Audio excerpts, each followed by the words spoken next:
Good morning, ladies and gentlemen. Once again, the Great Idaho Show. What in the heck is it? The Great Idaho Show. Me, Dylan Stalker. I'm a multi-generational Idahoan. I've lived quite a few many places. I've done quite a few many things here in Idaho, and my goal is just to talk to the interesting people of Idaho. I don't get paid for this. I love Idaho. As you all already know, I am terrible at radio. But we have a very interesting gentleman with us here today named Zach Hansen. Zach Hansen has written a book called Turning Feral, being a bestseller on Amazon, and a few other books I might add. But before we get there, don't you know it? Every single week, every single segment, we must have a reason to be doing this. Old Arms of Idaho. Old Arms of Idaho, your ambassadors to America's heritage. They are your collectible firearms, Western and military a specialist. If you have a curio, a relic, there is nobody better than Old Arms of Idaho, oldarmsofidaho.com. And now we're going to turn the mic over to Zach Hansen. Zach, welcome to the program, sir. Hey, man, I'm excited to be here. I know you and I have gone back and forth a little bit. My schedule kept me from coming last week, so you made some room for me this week, and I'm excited to be chatting with you.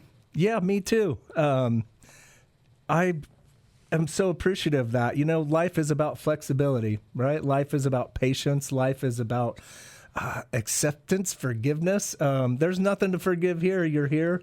You've got an interesting Idaho story, Zach. I think what we're going to open up with is this whole going from tech to timberline, you know? Give us a little history. What's your story? Yeah, so I have been an Idahoan for 6 years now. It's 2025, right? It's last time I checked, yes, okay, but you've been in the woods, so that's okay. Time I've carries come out, on. Yeah, I think as long as it's 2025, then I've been an Idahoan for 6 years now. As you mentioned, I come from a full-on tech background. I've been working in the artificial intelligence space for the past 14 years now.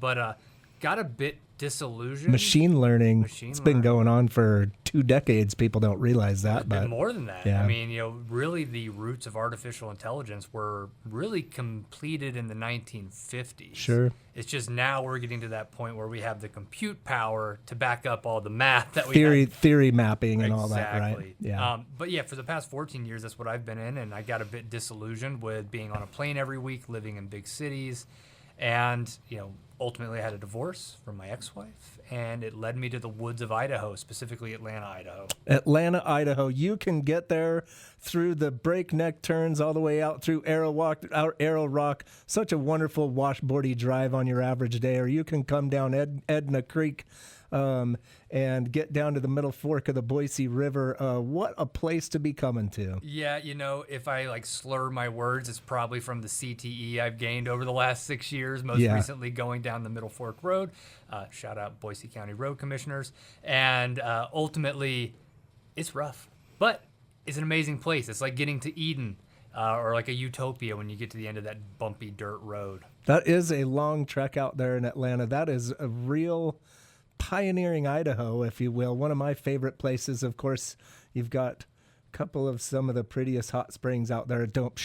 You'll never find it. Don't even try it. There are no hot springs. You won't make it. And the fishing, I mean, you're not exactly catching the record fish every day of your life, but you're fishing some of the prettiest Boise River waters out there.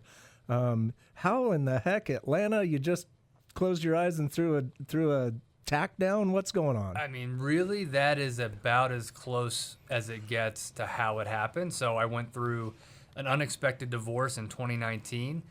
Within 2 weeks of finding out that I was no longer going to be married, I literally packed my bags, took the few items that were mine, got in a car and said, I'm driving north and I'm going to go to Idaho. So I went to Boise. I got a month-to-month rental.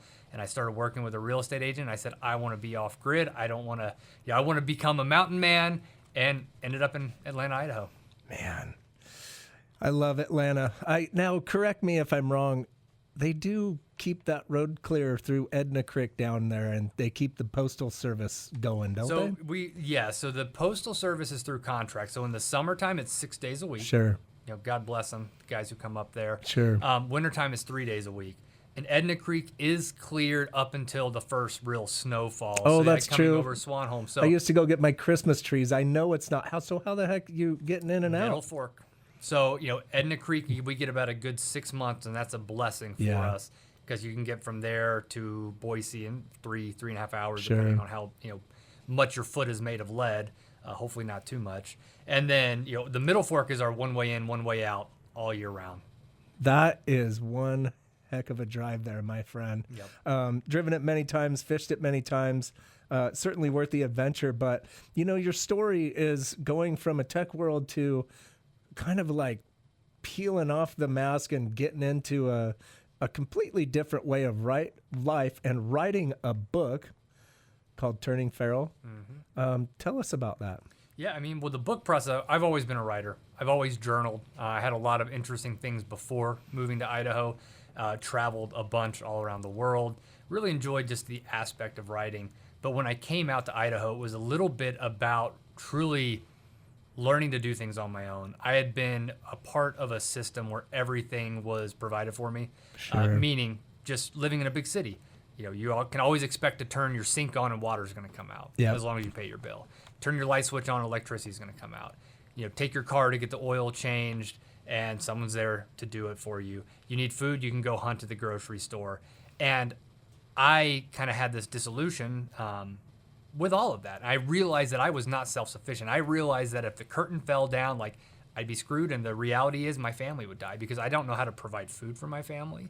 I don't know how to do really anything on my own. So part of moving to Atlanta, Idaho was about putting myself through a crucible of okay, if something breaks, there's no one else to fix it. You just got to do it, but you got to learn. So, it's been this epic journey of learning to hunt, learning to trap, learning to fish, learning to, cook more, learning to keep up with a cabin, learning to do get my own firewood. Sure. And the gamut goes on. And that was the story. And I felt like it was something worth writing about as I was going through it. I was just journaling, and then I started talking to people from the tech world, people who were still living that big city life, and they're like, you're doing what everybody talks about doing. You should write about it. And that's really how it came about. I love the journalistic aspect to it because a journal is a story, right? And it's raw, and it comes out the way that it happened, and it is a very interesting story. I, too, can relate and have felt those very similar things. I grew up ranching. It's not like I've been away from all of that, but I too have been in professional business, working in technology, banking, any number of things. And what is the age-old saying? Convenience kills. Yep. Right? The power goes out in that city for more than a week, and fend for yourselves. Yeah, there's a author, a friend of mine, Michael Easter, who wrote the book Comfort Crisis, and he nailed it. We have just gotten too comfortable. Sure. And that was my push. I wanted to get uncomfortable. I've done that in sports, but never in my life writ large, and that was the experience. That's turning feral. What would you say the hardest skill or mindset to unlearn from modern life? Oh man, I dare not say everything, but it's close to everything. It's just, the discipline, recognizing that if you don't have a central heating unit and you live in a place like Atlanta, Idaho, you better have all of your wood stacked. You have your cords of wood. It better be dry. It better be good to go. You better have your stoves clean. And if you want your house to be warm in the morning when you start working at 6 a.m., then you need to be up at 4 a.m. to start a fire. Because it's not a switch. You don't set it to 70 degrees and you see your little Nest thermostat say, we'll be there in 2 hours, don't you worry. Sure. Isn't that bring life to such a real aspect when you also realize you're it's the middle of the winter. I either have to shut my water down, drain out every single pipe in this building, or I've got a maximum 72 hours from a hot fire to get back before I really my pipes are going to be frozen. Yep. And then what do you do? Well, you either have to have the knowledge how to, unscrew that situation, or you don't. You shut it down. So it is those tough learning curves. And honestly, that's a lot about what the book is. And if you do read it, it's got a very comical tint. I have a very self-deprecating sense of humor. Yeah. You'll read a lot about situations just like that you have to learn the hard way if you don't know what you're doing. Life is hard. And if you're going to learn it, it's going to be the hard way. And we certainly have grown up in this world of convenience. Even today, as I talk to you, my cell phone broke. And my first thing was just like, I'm just going to go down and buy a new one and just get it hooked up as quick as possible. And I mean, could I go learn how to change a screen and do all that stuff? I probably could. I'd break it, ruin it, and know how to do it the rest of my life. But, you know, I went and still had the convenience of somebody else to fix that for me. But, you know, when you're out there, those cell phones don't matter at all. Yeah, especially when you get 10 feet away from your living quarters where you might have Wi-Fi, but when you don't have any cell service, it's great. It's a great equalizer, especially if you are a person like myself who grew up with all those creature comforts. It's almost good to go, you know, not cold turkey, but go somewhere where you don't even have access to some of the comforts that you had before. So you said the world is losing its relationship with the land, essentially. That's one of your concepts. What did Idaho teach you that no book or business could ever do? Oh, boy. Nature is beautiful, but she's also a very, very mean lady. From the actual terrain to the critters, like when you're out there and you're learning to trap and you're learning to hunt and you're living somewhat pseudo off-grid, like nature doesn't care. That's the biggest lesson that I learned that a book or something couldn't teach me. It's, you know, we are a small speck on a very big planet, and you're not special. And let somebody know where you went if you can. Yeah. Are you out there solo? Yesterday I was, which was nice. But, you know, again, talk about like the weird dichotomies of technology and trying to be off grid. Yeah. Garmin, great. You know, I can let my wife know where I'm at sure. anywhere. You know, now I think with a lot of the iPhones, you have that SOS feature that has satellite or Starlink, whatever. Starlink, you know, and text now. Yeah, I am not a teetotaler in the fact that, you know, don't use any technology. I use a lot of technology, but sparingly in a good way. And part of letting my wife now know where I'm at, that I'm safe, and I can find out if she's having trouble with our kids back home, and if I need to bail to go help her out. Yeah. It's a wonderful tool, but it doesn't need to control everything that we do or be the connection to everything we do. This is Dylan Stalker, The Great Idaho Show. You know it every Sunday, 11 a.m. on KIDO 580 KIDO. Don't forget, of course, Old Arms of Idaho. They are your firearms, Western, and military specialists. They are the experts. Give them a call. Look them up, oldarmsofidaho.com. We will be right back where we talk about the old modern wilderness and rewiring the mind and body with Zach Hansen of the book Turning Feral. Welcome back, ladies and gentlemen. Don't we say it every show? Ladies and gentlemen, can we get back to it? Good old-fashioned respect and the things you would imagine if we were all just ladies and gentlemen. Today, we are back with Zach Hansen, the author of Turning Feral, an Atlanta, Idaho man, a person out there in the wilderness that lived in tech and just said, I'm bailing out, and we're going to be a part of Idaho. So, Zach, welcome back. So, I mean, what is it? What does a day in the wild look like for you now? How different is your mental place today? I'd be remiss if I didn't say that it's different. So when we first moved out there in 2019, the day in the life would be trap in the morning, in the winter, chop wood, skin critters, hang them up, you know, learn how to do all these different things, pursue small soldering projects, electrical projects, you know, setting up generators, and that was the day-to-day. And then in 2021, my now wife and I had our first baby.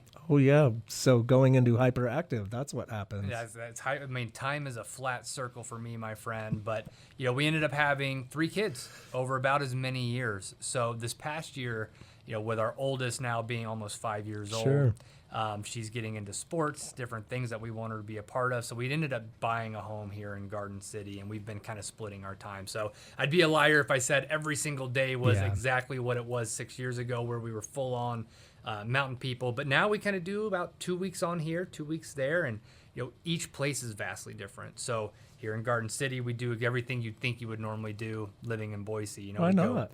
Hang out on the green belt. We go play with the kids. We do sports. But when we're up at the cabin, you know, we kind of take it a little slower. We go play outside with the kids. You know, they love their best friend's a stick and a pine cone, and they go and explore, and I kind of do the same things I would do, whether that's trapping, hunting, whatever it is. It's a bit of a thing that I've experienced as well, and it is living two worlds. It's like country mouse and city mouse type attitudes. And what you describe, your day, in the fall, we prep our firewood. We get all of our firewood. All of our places are pure firewood only. If it's going to be the heat, and if your whole day is going out and getting it out of the forest, cutting it up, splitting it, cleaning up after the mess, that makes a whole day. Time just seems to slow down so much. Oh, yeah. And it's great with the kids, too, and they love it. That's what's so interesting. I feel like when we're in Boise, even though it is an absolutely great city, there's a lot more of the, hey, Dad, what are we doing? Or we're bored, or we want to go do this, we want to go do that. When we're at the cabin, I almost never hear the kids say any of those things because there's always something to do. They're always involved. They're always stacking wood or helping clean or, playing with some sort of critter or wanting to go out in the woods. And like you said, time is flat, but it's a lot of fun out there. I'm sure that at some point you had a local in Atlanta that you were engaged with, and all of a sudden they didn't show up when they said they would, or something. You had a plan and then it didn't go that way. And the words, they must be on Atlanta time. It's a real thing. It is, everything, you never know, right? And there's not instant contact with people. You can't just text someone who might be out in their backyard because there's no cell service. Sure. So people get distracted. People get on their own way doing whatever it is they're doing, which is tinkering most of the time. And it's definitely a different time scale out there. I want to give a few minutes to trapping. I, too, participated in the Idaho State Trappers course, also participated in the Wolf Trappers course with these hopes and dreams of trapping a wolf. Yeah, talk about high hopes. And the Trappers course that you go, there is one gentleman who was the first person in Idaho to legally trap a wolf in Custer County. That's the Sawtooth, Stanley, all of that stuff. And he is the only person that can trap in that county. Tell me, what's your experience? How did that all go? There had to be a lot of learning going on through there. Oh, man, talk about learning stuff the hard way. So when I came out to Idaho, I was very hung up on learning to big game hunt to provide for myself and my family food-wise. Trapping kind of came about outside of that. Actually, if you've been to Atlanta, Idaho, you're going to know the Beaver Lodge. Talking with a local, talking about all my hunting aspirations, he said, well, if you really want to become a great hunter, why aren't you trapping? In my head, I had the old caricature of like a toothy trap that was, not very ethical, whatever. Sure. Couldn't be further from the truth, Yep. right? They got me into trapping, really being able to learn animals, understand animals in a safe, ethical way where you can release animals if they are non-target catches, Absolutely. things like And that. know your conservation officer in case you do get one of those protected animals, of course. 100%. But then I actually learned from the gentleman you're talking about, the first man to catch a wolf in Idaho, Rusty Kramer. Thank you for saying his name. He is, the president of Idaho Trappers Association. He's now newly elected president of the National Trappers Association. So he is continuing to go up in the conservation efforts, especially as it relates to trapping. And I got mentorship from all these folks. That's amazing. Started very small from, a lot of the overpopulation of fox. And just kind of grew from there. And like you mentioned kind of offhand, like everybody gets in thinking, I can go trap a wolf. Man, the smartest, most cunning, amazing apex predator that we have in our backyard, which is doing a number on some of the ungulates, but it's not easy. Whether you're hunting them, whether you're trapping them, they have a couple pups per litter every year and they're growing here, but trapping them is not easy. It is one of the hardest things you could do. And I think that's the biggest misconception I have around trapping is from an ethical standpoint, it's very safe for the animals. And on top of that, it is just hard to do. It's not easy. It's not as much as throwing a piece of steel on the ground and expecting a critter to step in it. There's so much effort, time, physical, failure. Otherwise. Oh, yeah. And then the care afterwards, Absolutely. too. If you are successful, you're talking hours to be able to treat that fur with the utmost respect, to be able to leverage it as a truly renewable resource that's biodegradable and can be used for garments or whatever else you want to use it for. I have to say, the very first animal I trapped was a fox on the first trap I ever set. Ooh, man, lucky man. Very lucky. I had a conibear in a box, and I came up not expecting. And It was a beautiful male fox. I felt like a hero, right? And I just couldn't believe it. Got him out of the trap, lights out, take care of him. And I get to skinning him, and I got him skinned nearly perfectly until I got to the tail. And I got the face. I got everything. I got to the tail, and I had a mentor helping me. And he goes, oh, wait. And I already went, and tail gone, had to sew it on. And I'm like, man, everything was perfect. It was like a dream. Yep. How many of those do you go through? I mean, honestly speaking, you go through more than you'd like to admit. That's the truth, right? But we got to learn somehow. You can't learn without doing. This is not a recreation that you can do and get perfect without practice. And that's just the bottom line. But you can, we live in a great age, talk about technology again, where you've got YouTube mentors. You can do stuff and have a side-by-side mentor that will maybe reduce that learning curve, which is what you want to do. But yeah, you're never going to get around not having some of those incidents. The delicate nature of that tail connection is so tough. But I have to say, and I wish I could say I was some great trapper tanner. I've used Moyle's minks right out of Rupert. Yep. Idaho. Oh my goodness, I can't believe that place.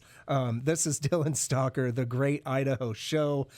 Every week, The Great Idaho Show, we talk about great things happening in Idaho. We're talking to Zach Hansen of the book Turning Feral and a couple of others where we get into where he's written about America's trade gap.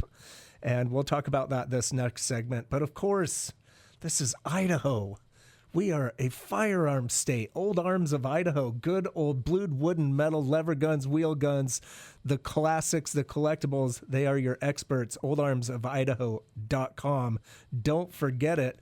We will be right back in this next segment talking to Zach Hansen. Welcome back, ladies and gentlemen. The Great Idaho Show. This is Dylan Stalker, your multi-generational Idahoan. We're talking to Zachary Hansen, or Zach Hansen, of the book Turning Feral and a few other books.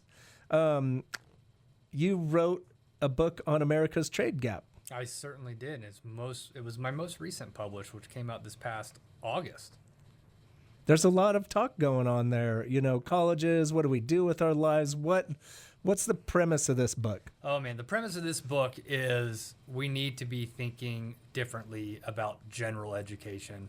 I came up fully in the college or bust era. There was no other option for me. I grew up in a place where, the actual wood shop, metal shop in high schools had completely disappeared, completely replaced by computer labs. And I had no exposure to the trades. And in fact, where I grew up in Georgia, it was kind of like, you don't want to go the trade route. I had teachers actively pushing us away, saying trades are bad. That's for all the boneheads or exactly, something. 100%. If you went to the tech school, you were lesser than. It is nothing but trades. Now, I did go through the college experience. I took on debt. I got overeducated. I did bully my way into a pretty successful technology career, so I can't knock it fully. Sure. But then in 2023, I went through my first experience of a layoff. And in my world, I thought I'd certainly get a job again in AI very quickly. It didn't turn out that way. I went through 11 months of unemployment, kind of blew through our 6 months of corporate manifest destiny of saying, keep 6 months of savings, you'll be fine. And then I kind of got stuck with, oh no, I've got 2 mortgages. I've got kids now. How am I going to pay? And what ended up paying the bills for the last 2 months of my unemployment? Trapping and taxidermy. A skill or trade, if you will, that I kind of, not unexpectedly, but I had been picking up in the last several years that I've been up in Atlanta working on these things, and it paid our bills. I trapped hard. I was live trapping marten for Association of Fish and Wildlife, doing wolves. I was doing the whole 9, and it worked. And I was able to do it. And I had such a gratitude for the trade that I did pick up that wasn't sitting behind a computer. And what it prompted me to do was start to research, how did we get to where we're at? And that's what happened. The book is part history of where we started with vocational education in 1917 in this country, all the way up to where we've been at now, where we've been over-indexing on SAT scores and ACT scores to get college admission numbers up in high schools, and then what it really means for the future of kids who now are coming out of college and can't find jobs in tech. What do? Do we reskill? which might be part of the answer, or do we get white collar workers to start learning skills on the side? And the book covers a litany of all those different topics. I love it. It sounds like almost like a technical handbook a little bit. It's terribly, gosh, I wish I could think of the word, but the pressure as a young individual. I have a child that is a sophomore in college and went the college route, but she was dead set. I'm going to be a forester, right? We have University of Idaho, one of the greatest forestry schools in all of it. And you're in Idaho and you get a break. Like, so she went for it and she's going down that path. You have my son who's graduating this year. And I remember the pressures of being an 18-year-old young man and being like, well, get out there and go do what you're going to do. College is it. Is it? I don't know, my friend. Yeah, and I want to be very clear that I'm not knocking the college credentialing. I think what I want to angle on is you should have a pretty good idea of what it is you want to do. Now, kids don't know, but to go and take on debt at a high interest rate to do something you don't know and maybe take But on you're a not liberal, sure. like a liberal. I got a political science degree. My dad warned me, and I didn't listen.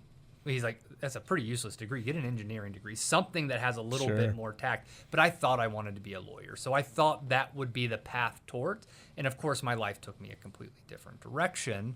But, college as a credentialing aspect is not terrible. But at the cost, I think a lot of young kids should rethink stuff, especially with the demand that we have in trades and that you could do. And you can always go back to college if you need to.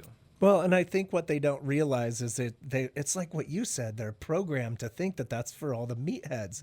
Let me tell you what, some of the smartest individuals that you will ever meet in your life are in the trades, because you can't do trades and not have some level of intelligence and pride. It was a very eye-opening thing for me. My daughter was in the Honor Society. She's a going kid. She knows what she's doing. And we went to the Honor Society meeting that they had all the parents at the school in the auditorium, and they were going to light some candles. And one of the supposed smartest kids in school held up a lighter and stood there for about 5 minutes and couldn't light a candle in front of all the smartest kids in all of the class. And I was just like, oh my frickin' goodness. I'm here with all the smartest kids, and we have the smartest kid who can't light a candle with a lighter. Yep, and that goes back to college is called general education, like what I got in my political science. That's not a general education. I believe that we should have kids who can weld, recite Kant, Shakespeare, whatever. Like, we need to be truly well-rounded, and you can find what you're good at. There's people who were born to swing a hammer who will never pick up a book. There are people who are so set and have the brain to do these complex algorithms that will push AI further than anything else that might not ever pick up a hammer. But if you think about a Venn diagram, the overlap of the people in the middle is pretty huge, and that's what I want to focus on is us. If you're a white-collar worker, learn to weld on the side. I'm still going to CWI, shout out to them, to get my electrical journeyman's license. I'm on a prolonged period, but like you mentioned, I grew up thinking people in the trades might not be the smartest. You go into an electrician's course. Yeah, a magician's course. Amen. Like, it is so absurd. Like, I have so much respect now for the math, the technicality, 100%. The hands-on aspect nature of dealing with different buildings. It's insane. So smart. The people in the trades are so smart, and we were taught to think differently, and it couldn't be further from the truth. Well, and what I don't think people realize is, sorry, these are my philosophies, but being on a W-2 is corporate slavery. That is, W-2 equals corporate slavery. It's soft slavery. In the trades is one of the greatest opportunities to learn and go out and start your own business and be responsible for yourself. Maybe you run a low overhead model and you're like, look, I don't have to work 70, 80 hours a week. I make just enough money doing what I'm doing, being a tradesperson. I mean, now you've got mobile trades, right? People loading up a truck with everything and going out to Atlanta, Idaho and helping people out there. There's just so much opportunity for self-independence. There's that, and if you couple the two together too, like AI is taking so much energy and will continue to consume energy, which means we need more data centers, which means we need more tradesmen to build those things. Like, there's just a deficit of trades because we put it on such a low pedestal for the last 20 years, and now we can't get enough people there. Well, some of the greatest opportunities in this world when everybody else was overlooking it. And hopefully folks like yourself will help lead young individuals to that opportunity, because I know I missed out on a lot of that wonderful opportunity. This is Dylan Stalker, The Great Idaho Show. We're talking to Zach Hansen, an author of multiple books, an Idahoan, a trapper, a hunter, a man of the trades that came from tech. Don't forget, folks, we do this every segment, Old Arms of Idaho. You know, it's all important. Even just your reloading stuff, even the not gun stuff is important. Even the Winchester advertising or a poster hanging on the wall, if it's old, it's good. We will know it. We can help you. You can take a look at them at oldarmsofidaho.com. They are your ambassadors to America's heritage. And we will be right back for our final segment. Thanks, KIDO. KIDO listeners, welcome back to the Great Idaho Show. Once again, this is Dylan Stalker, your multi-generational Idahoan. We are talking to Zachary Hansen. Zach Hansen wrote the book Turning Feral, a story of working and living in tech and living that life of convenience that we've all come used to, and then moving to a town called Atlanta, Idaho, and going straight to a pioneering kind of life, and maybe seeing the other side, the old country mouse, city mouse difference of living. Thanks for hanging out with us today, Zach. A little bit, you're not done here. You've got a lot of motivation. After writing Turning Feral and your work on the trades, what's the larger message? What are we hoping to hear from you, or what are you hoping people to hear? I hope people listening across both stories, whether it be Turning Feral or the Trade Gap, is that it's never too late to try new things. I was a kid that was scared to try new things until I got into wrestling later in life.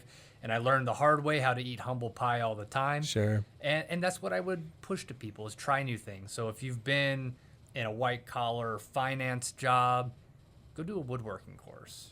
Go try something else. Or go trapping, or go hunting.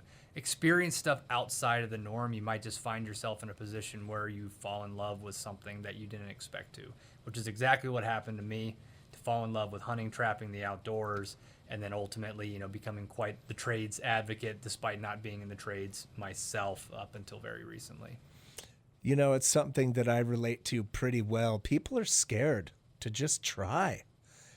Back at the turn of the century, you were a 13-year-old kid. You were running into some pretty heavy responsibilities, either with animals, equipment, logging, whatever it was, and you were just expected to do it. My lady and I had this opportunity. We met a beautiful man, a 72-year-old man that could build pioneering style barns in his sleep, and he offered to guide us through this. So we bought a mill, we logged it, we logged our property, we milled the wood, we bought a few basic pieces, we bought a lumber package for the basis of it, but we were dropping trees, milling lumber, hanging it, and I was, put a tape measure in my hands, and I felt like a fool, But when in doubt, peel out. You just got to get after it. You got to do it. If you go up to my property and you see my woodshed with milled lumber, not the best work, but man, I'm more proud of things like that. Like even my first piece of metal that I welded together, it sits on my desk. Sure. I look at that with more pride than any PowerPoint slide that I've put together over the last 13 years or Excel sheet that I've done. And so I think, like you said, not being afraid to try things, doing stuff that's outside of your comfort zone, doing stuff with your hands specifically, it can unlock a lot of potential you might otherwise miss. Well, and I think this also leads into the whole side hustle factor. Right. Trades are trades. Let's get straight. Like our last episode, we talked to Kenny Calkins of Cloverdale Plumbing. Look, you want to be a plumber? You want to work as an electrician? You want to be HVAC? You got to certify up. We can't just be side hustling this stuff. Okay. Great opportunity. And these companies are willing to pay for your education. You get paid to go to school. What a great opportunity. Yep. They exist out there, whether that's like a young kid looking for what they're going to do with their lives. I think that's fantastic. Or like I said, if you're somebody who's already in an established career, you can do some stuff on the side. Maybe not open up your own plumbing, Sure. Company, of course, but maybe you want to buy one and help True. run it and use your business acumen to help run a company where someone's starting to age out. There's a lot of opportunity, and it doesn't have to be necessarily you sitting there doing the physical labor every time either. I like that you point out trapping as a trade, right? There is so many different ideas, one of which that I love, if and when I find the time, I'd be silversmithing. And, we live in the gem state. I'd be out there climbing all over the countryside trying to find that sawtooth aquamarine that you're not supposed to take. But I'm sorry, I just might if I find one. I'm just kidding. I'm not indemnifying myself there, or am I? But, you can. You just got to buy the casting sand and pour some silver into it and get started. Yeah, my definition of trades, especially in the book, The Trade Gap, is very loose. Like whether it's knitting socks, whether it's, like you said, metalsmithing or doing something, like try something. It doesn't have to be, it's something you can sell. Is essentially what I boil it down to. If you have a skill that you can produce something that can be sold, then you have a trade. And I think that's fantastic. It's within your control. It is within your control. And so one of the trades that I grew up or being forced to learn through 2008 was the ability to identify something that was being sold too cheap and buying it and flipping it, right? The trades don't always necessarily mean it is that hands-on thing, but there is so much reward to it. And if you have anxiety, and anxiety is almost a fear-based operation. Like, I've always wanted to do this. Well, what's holding you back? Even in Boise, there is a free community education system that you can look up. That there's welding classes, there's pottery classes, there's so many things that you can get into. And you know what, ladies and gentlemen, is it all just about the money? Is it all just about the money? Ask yourself, is that what it's all about? Because if you're going to work for 40, 50, 60 hours a week and you get in trouble for not making it to work on time that morning, there is maybe another opportunity for you. Yeah, 100%. I think it's about exploring yourself and seeing what's out there. And there's, like you mentioned, in Idaho, there's a lot of great opportunities for either free or nearly free courses on a lot of different things. So you are working more, not working more to get engaged, the trade gap, be more of a public figure. How can listeners support you or join you, get following what you're doing? Yeah, I would always appreciate anybody to pick up either book, Turning Feral or The Trade Gap. Both are available on Amazon. Both are Amazon bestsellers, so you can check those out. And then just whether it's reaching out through LinkedIn, Instagram, or whatever social channel that's available, I'd love to chat and be as engaged as I can be in helping people see there are different pathways forward, and we should reconsider how we think about education for our next generations. What's your handle generally? So on Instagram, it's @LetMeDieLearning, which is pretty apropos for the conversation we had. Playing with electricity. Yeah, you can find me on LinkedIn under my name, Zach Hansen. Zach Hansen. Yep. Awesome. So, what else? What are you working on right now? I am working on being the best father that I can be. Man, God bless you. Thank you. That's cool. What more important thing could there possibly be? Not a whole lot. We're raising them as right as we can in the woods, getting them on the wrestling mats. We're doing as much as we can to give them a great split life between, like you said, city mouse and mountain mouse. And I think they're enjoying that split. I love that you talk about the wrestling. You got 3 kids. Are they all girls? 2 girls, 1 boy. 2 girls, 1 boy. Talk about a family affair, getting the youngins on a wrestling mat, being able to work it out. We used to joke about putting them both in the same sweater and not being able to take it off, but just wrestle it out over there. Yep. So we are starting actually today at wrestling, and my daughter is so excited because she has the oldest, son's in the middle, and we have a younger daughter. And I asked her if she's excited about wrestling, and she's like, "Can I beat up my brother?" I'm like, "Yep, on those mats, you can do whatever you want." Stick to those collegiate rules and go right for it. 100%. So she's excited, and I think a lot of things will be worked out on those mats.